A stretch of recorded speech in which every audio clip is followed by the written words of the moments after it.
ஊடகங்களுக்கும் பத்திரிகை நண்பர்களுக்கும் காலை வணக்கம். இன்றைய தினம் சிவகங்கை மாவட்டத்தில் என்னுடைய எழுச்சி பயணத்தை துவங்க இருக்கின்றேன். தொடர்ந்து இதுவரை 49 சட்டமன்ற தொகுதியிலே எழுச்சி பயணத்தை மேற்கொண்டு சென்ற இடங்களெல்லாம் மக்களுடைய எழுச்சி பார்க்க முடிந்தது. இன்றைய தினம் முதல் கிட்டத்தட்ட சிவகங்கை மாவட்டம், ராமநாதபுரம் மாவட்டம், தூத்துக்குடி மாவட்டம், தென்காசி மாவட்டம், திருநெல்வேலி மாவட்டம், விருதுநகர் மாவட்டம், இந்த மாவட்டத்தில் உள்ளடங்கிய சட்டமன்ற தொகுதியிலே எழுச்சி சுற்றுப்பயணத்தை மேற்கொள்ள இருக்கின்றோம்.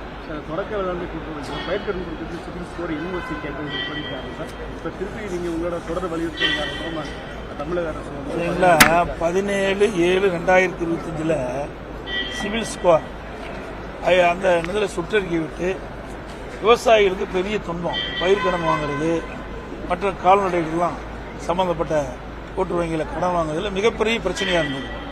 ஆனால் எல்லா கூட்டத்திலையும் நான் இதை குறிப்பிட்டு வந்தேன். குறிப்பாக டெல்டா மாவட்டத்தில் இப்போ நெற்பயிர் நடுவதற்கு தண்ணி திறந்து விட்டாங்க. டெல்டா மாவட்டத்துக்கு தண்ணி திறந்து விட்டாங்க காவிரியில். இப்போ அந்த விவசாயிகள்லாம் தொடக்க வேளாண்மை வங்கியில் போய் கூட்டுறவு வங்கியில் போய் கடன் வாங்குவதில் பெரிய சிக்கல், பல சான்றிதழ் பெற வேண்டும் என்று இன்றைக்கு அங்கே இருக்க தொடக்க வேளாண்மை கூட்டுறவு வங்கியை சேர்ந்த நிர்வாகிகள் சொன்ன காரணத்தினால கடன் பெற முடியாத ஒரு சூழ்நிலை இருக்குது. அதை நான் டெல்டா மாவட்டத்தில் சுற்றுப்பயணம் மேற்கொள்கின்ற பொழுது எல்லா மாவட்டத்தில் இருக்கின்ற அங்கே இருக்கிற விவசாய சங்கத்தை சேர்ந்த விவசாய பிரதிநிதிகள், விவசாயிகள் இடத்துல கோரிக்கையை வச்சாங்க. கலந்து ஆலோசனை கூட்டத்தில் விவசாயிகளோடு பேசிக்கிட்ட பொழுது இந்த கோரிக்கை தான் பிரதான கோரிக்கை வச்சாங்க. இந்த சிவில் ஸ்கோர் வச்சது மிகப்பெரிய கஷ்டத்தை எங்களுக்கு உண்டாக்கியிருக்காங்க. இதை ஏற்கனவே பழைய முறைப்படி தான் நாங்கள் பயிர்க்கடன் வாங்கக்கூடிய சூழ்நிலை உருவாக்கிட்டாங்க. நாங்கள் அதன் அடிப்படையில் பாரத பிரதமர் அவர்கள் திருச்சிக்கு தான் இது குறித்து கோரிக்கை மனு வச்சேன். அதை உடனடியாக அதை ஏற்றுக்கொண்டு நான் சரி செய்ய சொன்னார்கள். இன்றைய தினம் 17/7/2025 தமிழ்நாடு அரசு சுற்றறிக்கை நான் கொடுத்த உடனே தெரிஞ்ச உடனே 28/7/25 நேற்றைய தினம் எல்லா தொடக்க வேளாண்மைக்கும் சுற்றறிக்கை விட்டுருக்கிறாங்க. ஏற்கனவே பழைய முறையிலேயே நீங்கள் விவசாயிகளுக்கு பயிர்க்கடன் வழங்கலாமா. ஆகவே எங்களுடைய அரசு எங்களை பொறுத்த வரைக்கும் ஆட்சியில் இருந்தாலும் இல்லாவிட்டாலும் மக்களுக்கு பிரச்சனை ஏற்படுகின்றது. அந்த பிரச்சனையை தீர்ப்பதிலே முன்னணியில் இருப்பது அனைத்து இந்திய அண்ணா திராவிட முன்னேற்ற கழகம். நான் டெல்டா மாவட்டம் முழுவதும் சுற்றுப்பயணம் மேற்கொண்ட பொழுது அந்த பகுதியில் இருக்கின்ற மக்கள், விவசாயிகள் பிரதிநிதிகள்லாம் வைத்த கோரிக்கையை நான் எல்லா கூட்டத்திலையும் பேசினேன். ஆனால் தமிழ்நாடு அரசு அதுக்கு நடவடிக்கை எடுக்கல. ஆனால் பிரதமர் கொடுத்த உடனடியாக நேற்றைய தினம் இந்த அறிவிப்பு வெளிவரும். ஆக எங்களுக்கு விவசாயிகளுக்கு ஏற்கனவே பழைய முறையிலே பயிர்க்கடன் வழங்குவதிலே மிகப்பெரிய சந்தோஷம். ஏன்னா அவளோடு கலந்து பேசி அவருடைய பிரச்சனை தீர்த்தது எங்களுக்கு மகிழ்ச்சி. திமுக கூட்டணிக்கு பாமக வந்தா விடுதலை சிறுத்தைகள் வெளியேறிடுவோம் அப்படின்னு சொல்றாங்க. அதே போல பாஜக கூட்டணியில ஓபிஎஸ், தினகரன், சசிகலாலாம் வந்தா அதிமுக நிலைப்பாடு என்ன சார்? நீங்க கற்பனையான கேள்வி கேட்கறதுக்கெல்லாம் நாங்க யோகத்தின் அடிப்படையில் இருக்கிறதெல்லாம் நாங்கள் பதில் சொல்ல முடியாது. சாரா பாஜக சேருமா, சரி போய் விடுதலை சேருமா, விடுதலை கட்சி சேருமா, விடுதலை சிறுத்தை கட்சி சேருமா, பாமக சேருமா, அந்த கட்சி தலைவர் இருக்காரு. அப்ப சரியா ஒரே நிமிஷம். நீங்க அடுத்த கட்சி கேட்கும்போது அடுத்த கட்சி தலைவர் கேட்டதும் தெரியும். என்னை கேட்ட நான் என்ன சொல்லும் பதில். வட மாவட்டங்கள்ல நீங்க பிரச்சாரம் பண்ணும்போது வன்னியர்களுக்கு 10.5 விழுக்காடு இடஒதுக்கீடு அதெல்லாம் முடிஞ்சு போன அதையா நீங்க இதை எடுத்து பத்திரிகையில போட்டு விறுவிறுப்பான செய்தி வரணும், மக்கள்ல ஒரு குழப்பத்தை உண்டாகணும், அந்த கேள்வி கேட்கறீங்க. இப்பதான் என்ன நல்ல தெளிவா புரிஞ்சுக்கணும். மத்திய அரசு என்ன உத்தரவு போட்டுருக்குது, நீங்க ஒரு பத்திரிகையாளர் இருக்காங்க, தயவு செய்து கேட்கறேன். இதை பெருசு கொண்டாங்க.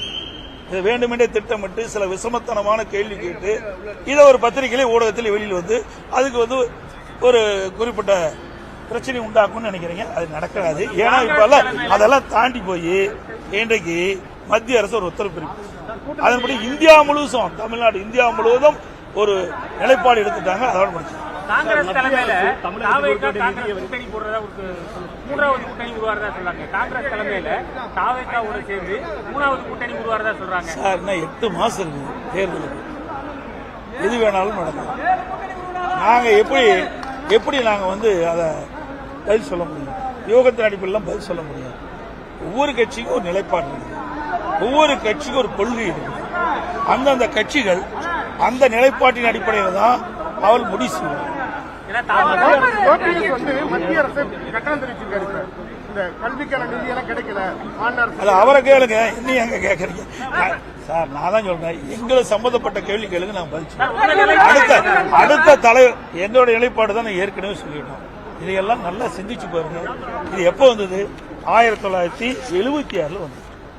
அப்போதான் காங்கிரஸ் ஆட்சி எம்என்சி பீடு தான் இன்றைக்கு மாநில பட்டியலிருந்து மத்திய பொதுப்பட்டியலுக்கு மாற்றினாங்க. இன்ன வரைக்கும் என்ன பண்ணல?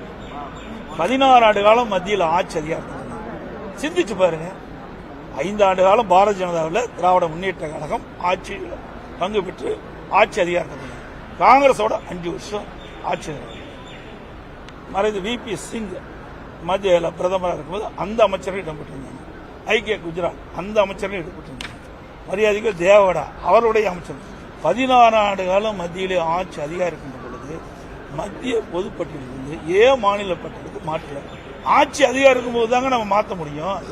அடுத்த ஆண்டு இப்போ தேர்தல் வர இருக்குது. அதை மையமாக வச்சு இன்றைக்கு வந்து இந்த பிரச்சனையை கிளப்பிட்டு இருக்கிறாங்க.